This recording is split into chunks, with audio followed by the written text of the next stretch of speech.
Why some men are walking away from modern relationships. See this ring? I don't want it. I don't need it. I don't care. Let it go. The ring is done. What I need you to do is stop for a moment, because what I'm about to say might make you uncomfortable. It might make you angry. But more importantly, it might make you feel less alone. There's a growing generation of men who are quietly walking away from relationships. Not because they can't find love, but because they've done the math, weighed the risks, and decided the cost is too high.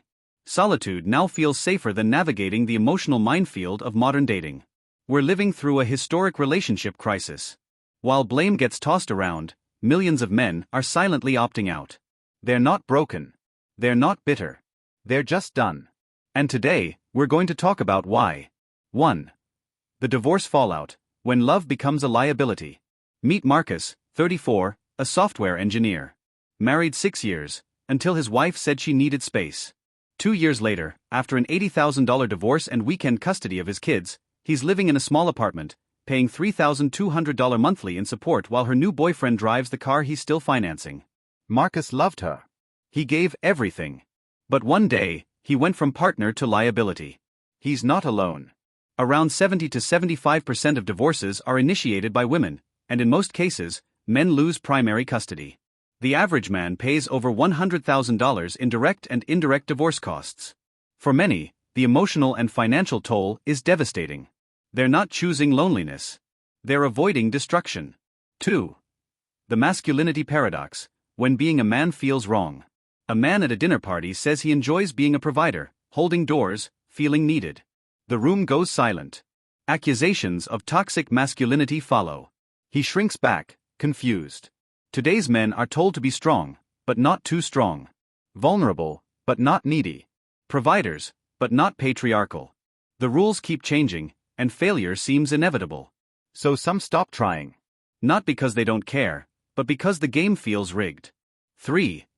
Unrealistic expectations, when nothing is ever enough. Social media and dating apps have supercharged expectations. Women are told never to settle.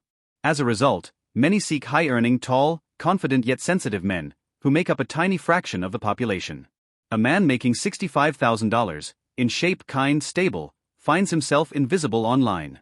So he deletes the apps. Why compete when the standards are impossible and the reward uncertain? We've created a dating environment where 80% of women pursue 20% of men, leaving the rest to either struggle or step away entirely. 4. Economic pressures, when love becomes a luxury.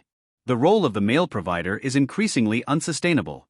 Housing costs are up 300% since 1980, wages only 80%. College debt is crushing. Meanwhile, women now out-earn men in many cities and build independent lives without needing a partner. While this progress should be celebrated, it's left many men feeling purposeless. They were taught their worth came from providing, but now they're told that's outdated, even offensive. So they stay single, not because they're lazy, but because they feel disqualified by design. 5. Emotional scars, when love teaches you not to love. David believed in love. He gave his wife everything, his heart, his trust, his future. She left him for his best friend. The betrayal didn't just break him, it rewired him. Many men like David aren't damaged. They're cautious. They've learned that love without reciprocity isn't noble, it's self-destruction. They fear not being alone, but being alone with someone who's supposed to love them. The truth few will say. These men aren't anti-love. They're pro-self-respect. They're not afraid of commitment, they're afraid of committing to someone who sees them as disposable. Maybe they're not the problem. Maybe they're the solution. Maybe, choosing yourself isn't giving up, it's the bravest thing you can do. If this message speaks to you, if you found more peace in solitude than chaos in love, know this, you're not alone. Comment freedom, if you felt it too. Subscribe for more real conversations about modern masculinity. Because sometimes, the most courageous thing a man can do is walk away.